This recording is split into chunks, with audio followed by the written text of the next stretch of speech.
അവർ കോൺഗ്രസിൻ്റെ പ്രതിനിധികളായിട്ടാണ് ആ സമരത്തിൻ്റെ ഭാഗമായിട്ടുള്ളത്. പക്ഷെങ്കിൽ പിൻകാലത്ത് സാർ ഉൾപ്പെടെ സഖാവ് കൃഷ്ണപിള്ള ഗുരുവായൂർക്ക് ചെയ്യുന്നതാണ് പറഞ്ഞത്.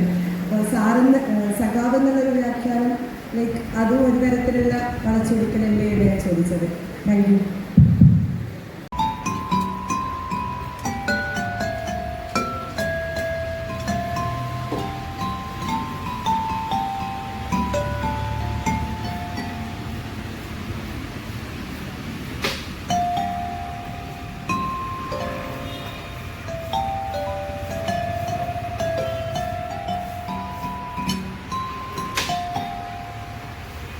നോക്കൂ, നമ്മുടെ ദേശീയ പ്രസ്ഥാനത്തിൻ്റെ പൊതു സ്വഭാവം ഇപ്പോൾ കോൺഗ്രസ് എന്ന് പറഞ്ഞ EMS കോൺഗ്രസിൽ തുടങ്ങിയ ആളാണ്. കോൺഗ്രസിനകത്ത് കോൺഗ്രസ് സോഷ്യലിസ്റ്റ് പാർട്ടി ഉണ്ടായിരുന്നു, സോഷ്യലിസ്റ്റുകളുണ്ടായിരുന്നു, കമ്മ്യൂണിസ്റ്റുകളുണ്ടായിരുന്നു.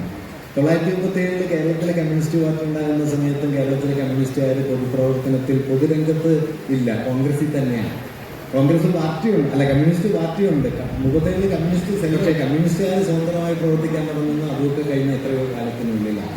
അപ്പം അതുകൊണ്ട് ഇപ്പോൾ കോൺഗ്രസിന്റെ പി കൃഷ്ണപിള്ള ഇതിൽ പങ്കെടുക്കുന്ന സമയത്ത് അദ്ദേഹം കോൺഗ്രസ് സോഷ്യലിസ്റ്റ് പാർട്ടിയുടെ കേരള സംസ്ഥാന സെക്രട്ടറിയാണ്, EMS കോൺഗ്രസ് സോഷ്യലിസ്റ്റ് പാർട്ടിയുടെ അഖിലേന്ത്യാ ജോയിന്റ് സെക്രട്ടറിയാണ്. JP ആണ്, ജയപ്രകാശ് നാരായണനാണ് അന്ന് അഖിലേന്ത്യാ ജോയിന്റെ നേതാവായിട്ടുള്ളത്. അദ്ദേഹം കോൺഗ്രസിനകത്ത് തന്നെയാണ്.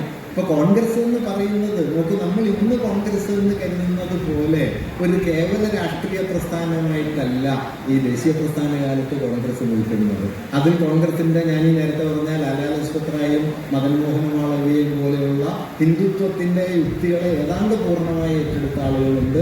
നെഹ്റുവിനെ പോലെ അതിനെ പൂർണ്ണമായിട്ട് എതിർത്ത ആളുകളുണ്ട്. സോഷ്യലിസ്റ്റുകളുണ്ട്, കമ്മ്യൂണിസ്റ്റുകളുണ്ട്. ഇപ്പൊ ദേശീയ സ്വാതന്ത്ര്യ സമരത്തെ കുറിച്ച് ഇപ്പോൾ ഒരു ഉദാഹരണം ഞാൻ പറയാം. പൂർണ്ണ സ്വരാജ് എന്ന പ്രമേയം ആദ്യം അവതരിപ്പിച്ചതാരാണ്? പൂർണ്ണ സ്വരാജ് എന്ന പ്രമേയം ആദ്യം അവതരിപ്പിക്കുന്നത് ഹസരത് മൊഹാനിയാണ്. സ്വാമി കുമാരാനന്ദയും ഹസരത് മൊഹാനിയും ചേർന്നിട്ടാണ് അഹമ്മദാബാദ് കോൺഗ്രസ് സമ്മേളനത്തിൽ 1921 ഈ പ്രമേയം അവതരിപ്പിക്കുന്നത്. ഇവർ രണ്ടുപേരും 1920 നിലവിൽ വന്ന കമ്മ്യൂണിസ്റ്റ് പാർട്ടിയുമായി ബന്ധപ്പെട്ട് പ്രവർത്തിക്കുന്ന ആളുകളാണ്. പക്ഷേ 21 അഹമ്മദാബാദ് കോൺഗ്രസ് സമ്മേളനത്തിൽ അവർ പങ്കെടുക്കുന്നുണ്ട്. കമ്മ്യൂണിസ്റ്റ് പാർട്ടിയുടെ അന്നത്തെ മുദ്രാവാക്യമായിരുന്നു പൂർണ്ണ സ്വാതന്ത്ര്യം എന്നത്. അവർ പ്രമേയമായിട്ട് അവതരിപ്പിക്കുന്നുണ്ട്. അതുകൊണ്ട് ഈ കോൺഗ്രസ് എന്ന് പറയുമ്പോൾ വാസ്തവത്തിൽ ഇപ്പോൾ പി കൃഷ്ണപിള്ള ഗുരുവായൂർ സത്യാഗ്രഹത്തിൽ പങ്കെടുക്കുന്നുണ്ട്, AKG പങ്കെടുക്കുന്നുണ്ട്. ആ സമയത്ത് കോൺഗ്രസിലാണ്. ഇപ്പം നമ്മൾ നാരായണ ഗുരു മതവാദിയാണോ എന്ന് ചോദിച്ചാൽ മതം ഒരു പബ്ലിക് ഡൊമൈനിൻ്റെ ഒരേ ഒരു മുഖമായിരിക്കുന്ന സമയത്ത് പൊതുജീവിതത്തിൽ ഇടപെടാനായിട്ട് നിങ്ങൾക്ക് മതത്തിൽ ഇടപെടേണ്ടി വരും.